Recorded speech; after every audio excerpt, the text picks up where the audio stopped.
देश की अर्थव्यवस्था के लिए कोरोना की दूसरी लहर के पश्चात अच्छे संकेत समान रूप से देश के औद्योगिक विनिर्माण व निर्यात के क्षेत्र में सामने आए हैं। औद्योगिक विनिर्माण क्षेत्र का IHS मार्केटिंग परचेजिंग मैनेजर्स सूचकांक जुलाई के दौरान सुधर कर 55.3 अंक के स्तर को छू गया है, जो जून के दौरान 48.1 अंक पर था। सूचकांक जब 50 अंक से अधिक होता है तो निश्चित औद्योगिक विनिर्माण में सकारात्मक सुधार व गतिशीलता का परिचायक होता है। 55.3 अंक पर यह कहा जा सकता है कि देश की औद्योगिक विनिर्माण क्षेत्र की गतिविधियों में व्यापक मजबूती व सुधार देखने को मिल रहा है। इसी के साथ उद्योगों के जो आंकड़े, ऑटोमोबाइल के उत्पादन व विपणन के आंकड़े, ड्यूरेबल उपभोक्ता उत्पादों के उत्पादन, सीमेंट, हाउसिंग, स्टील, विद्युत के उत्पादन व विपणन से यह स्पष्ट संकेत मिल जाता है कि देश पुनः विकास के मार्ग पर आगे बढ़ रहा है।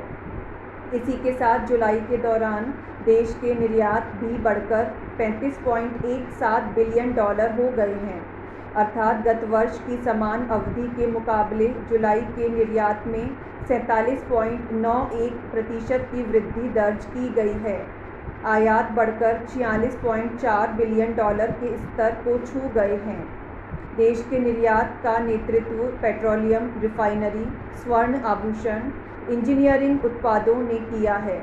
प्राथमिक जानकारी के अनुसार व्यापार घाटा बढ़कर $11.23 बिलियन के स्तर पर रहा है, जो गत वर्ष की समान अवधि में $5.33 बिलियन था तथा जून 2021 के दौरान $9.4 बिलियन के स्तर पर था।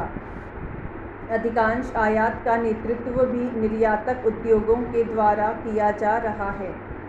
यह बहुत ही सुखद व महत्वपूर्ण तथ्य है। सोने का आयात व पेट्रोलियम उत्पादों का आयात अगर बढ़ रहा है तो इनके मूल्यवर्धन के साथ पेट्रोलियम, रिफाइनरी व स्वर्ण आभूषणों का निर्यात भी तेजी से बढ़ रहा है। जुलाई के दौरान भौगोलिक आधार पर सर्वाधिक निर्यात अमेरिका, UAE, बेल्जियम को हुआ है, जबकि आयात भी UAE, इराक, स्विट्ज़रलैंड से अधिक हुआ है। चीन व अमेरिका के बीच व्यापारिक तनाव बढ़ने के साथ भारत के निर्यात को भविष्य में अधिक प्रोत्साहन मिलने की संभावना है। जुलाई के दौरान चीन के औद्योगिक विनिर्माण क्षेत्र में कमजोरी दर्ज की गई है। सूचकांक जून के 51.3 अंक से नीचे फिसलकर जुलाई में 50.3 अंक के स्तर पर आ गया है। सर्वाधिक आयात भी खनिज तेल, सोना व कीमती स्टोन्स एवं खाद्य तेलों का हुआ है। खाद्य तेलों के आयात को कम करने के लिए निश्चित रूप से भारत में उत्पादन को बढ़ाने की आवश्यकता है। सरकार ने फिलहाल मुद्रास्फीति को नियंत्रित करने के उद्देश्य से ही घरेलू स्तर पर कम उत्पादन के चलते खाद्य तेलों के आयात की स्वीकृति दी है, लेकिन इसको फिलहाल तात्कालिक ही कहा जा सकता है। लेकिन मेक इन इंडिया मिशन के अंतर्गत इसमें निवेश व उत्पादन की प्राथमिकता दी जानी चाहिए।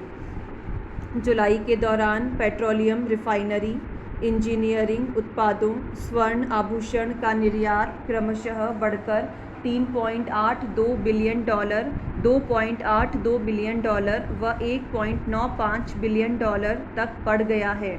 लेकिन तिलहन, चावल, डेयरी व मीट के निर्यात में गिरावट घरेलू खपत में सुधार के साथ देखने को मिली है। खनिज तेल का आयात निश्चित रूप से 97% बढ़कर $6.35 बिलियन हो गया है। इसमें $3.82 बिलियन के मूल्यवर्धन के साथ देश से पुनर्निर्यात भी किया गया है। यह उपलब्धि भी उल्लेखनीय कही जा सकती है।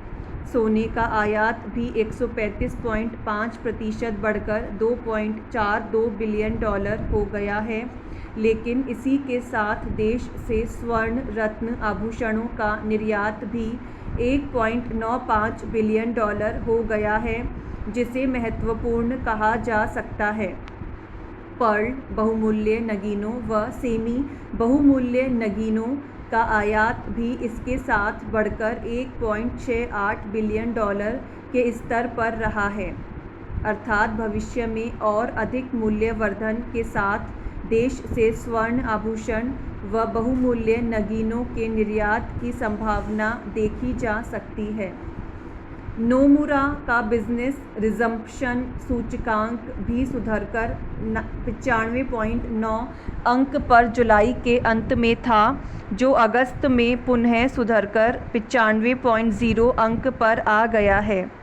जुलाई के दौरान इस सूचकांक का औसत 95.6 अंक पर रहा था, जो जून के दौरान तो केवल 80.3 अंक पर ही रह गया था। अर्थात देश में व्यावसायिक हालात भी तेज़ी से सुधरे हैं और यही कारण है कि देश की निर्यात व औद्योगिक विनिर्माण गतिशीलता में व्यापक सुधार देखने को मिला है। निश्चित रूप से इस गतिशीलता को बनाए रखने के लिए टीकाकरण में गतिशीलता आवश्यक होगी और संक्रमण को रोकने के लिए पर्याप्त उपायों को मजबूती के साथ लागू करना होगा। देश के नागरिकों को भी सावधानी अवश्य रखनी होगी। देश में इस रिपोर्ट से भी यह तो स्पष्ट हो ही जाता है कि औद्योगिक व व्यावसायिक गतिविधियों में तेज़ी से सुधार देखने को मिल रहा है। इसका एक संकेत तो स्टेट बैंक के कंपोजिट सूचकांक से भी मिलता है, जो जुलाई में सुधरकर 56.3 अंक पर आ गया है, जो जून में 53.8 अंक पर था। इसमें औद्योगिक विनिर्माण व सेवा क्षेत्र समान रूप से शामिल है। जीएसटी आय में सुधार व आय के बढ़कर 1.16 लाख करोड़ रुपए के स्तर को छू लेने से भी इस बात की पुष्टि अवश्य हो जाती है कि व्यावसायिक गतिविधियों में निरंतर सुधार प्रत्येक मोर्चे पर देखने को मिल रहा है। भारत में उत्पादन व परिचालन के हालात तेज़ी से सुधर रहे हैं। नए ऑर्डर्स, निर्यात की संभावनाएं बढ़ रही हैं। अंतर्राष्ट्रीय स्तर पर भी अधिकांश देशों में मांग तेज़ी से बढ़ने से भारत के निर्यात को प्रोत्साहन मिल रहा है।